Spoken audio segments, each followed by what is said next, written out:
प्रभु मैं तेरा तेरा तेरा, तू मेरा मेरा मेरा, मैं तेरा तेरा तेरा, तू मेरा मेरा मेरा।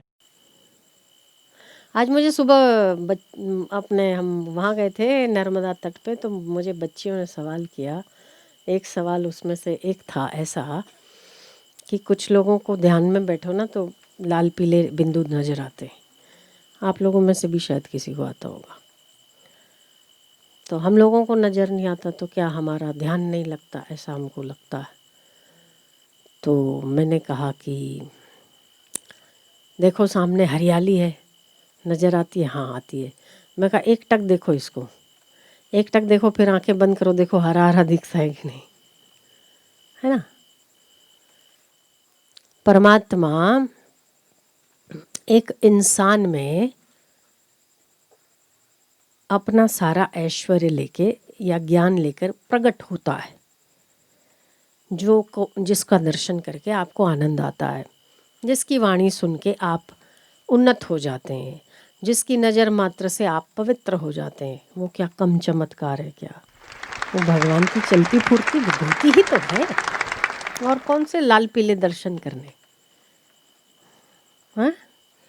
और इससे ज़्यादा क्या देखना? इतना अच्छा तो दिख रहा है, हवाएं लहरा रही है, ये देखो, है कि नहीं? हवा नहीं होती तो सांस कैसे लेते? हवा जो स्पर्श करती हुई आपको, वो परमात्मा ही तो है कि नहीं है? तभी तो सुखद आभास होता है। जहाँ जहाँ पर भी इस संसार में सुख की अनुभूति है, वो सब परमात्मा का स्वरूप है। जहाँ जहाँ भी आपको सुखद अनुभूति होती है, सुखद विभूति योग में कहा है ना, जो जो चीज़ें श्रेष्ठ थी, अश्वत्थ पीपलों में, वृक्षों में पीपल मैं हूँ, गायों में कामधेनु मैं हूँ, है ना, वेदों में छंद मैं हूँ, सामवेद में हूँ, जो भी बीज मंत्रों में ओमकार में हूँ। तो सबसे जो श्रेष्ठ चीज़ है वो मैं हूँ। तो जब आप श्रेष्ठ में उसको देखते हैं तो कनिष्ठ तो आ ही जाते हैं। इसलिए उसने सबसे हाईएस्ट चीज़ को पकड़ा है। हाईएस्ट मतलब जो हाई क्वालिटी की चीज़ है, उसमें अगर वो है तो निम्न कोटि में तो होता ही है। तो इस संसार में जहाँ जहाँ पर भी सुखद अनुभूति का एहसास होता है, वहाँ वहाँ परमात्मा को देखना चाहिए। तो हमारी बुद्धि व्यापक हो जाती है। अभी हमारी बुद्धि अहमता में, मुझ शरीर को सुख मिला तो मैं सुखी, मुझ शरीर को दुख हुआ तो मैं दुखी।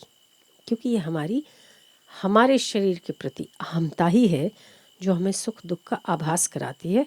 और हमारी मान्यताओं के अनुसार हमारी पकड़ जितनी हमारे शरीर के प्रति दृढ़ है, उतनी ही हम शरीर के सुख दुख को मेरा सुख दुख मानते हैं।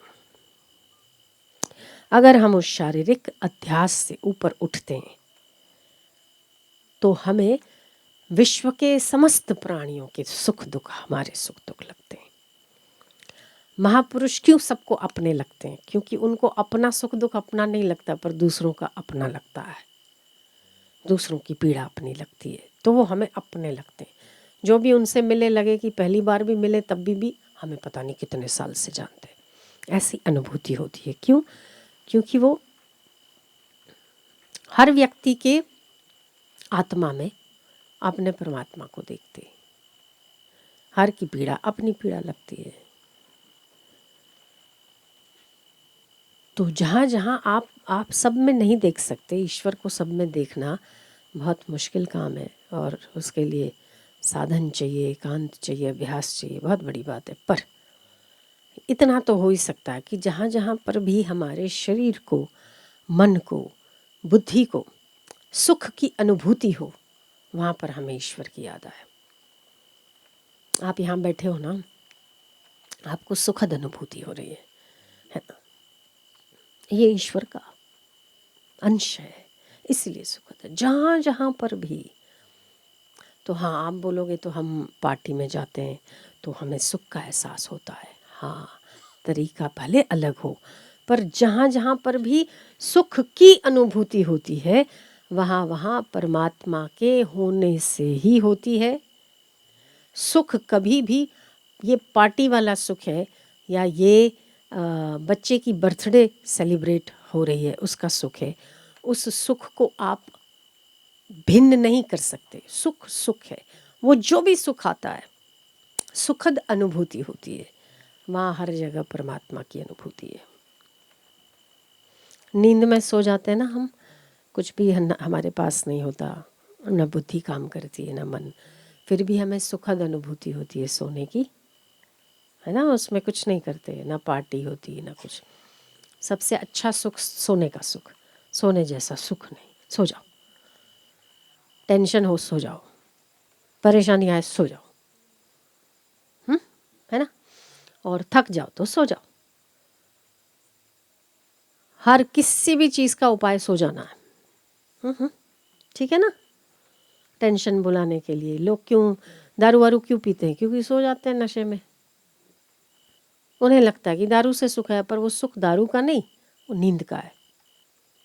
नींद में दिमाग इतना चलता है, वो नींद को विराम देने के लिए लगता है कि पीने से हम सुखी हो गए, पर वास्तव में हर प्राणी, नींद एक सनातन सत्य है हर व्यक्ति और हर प्राणी के लिए।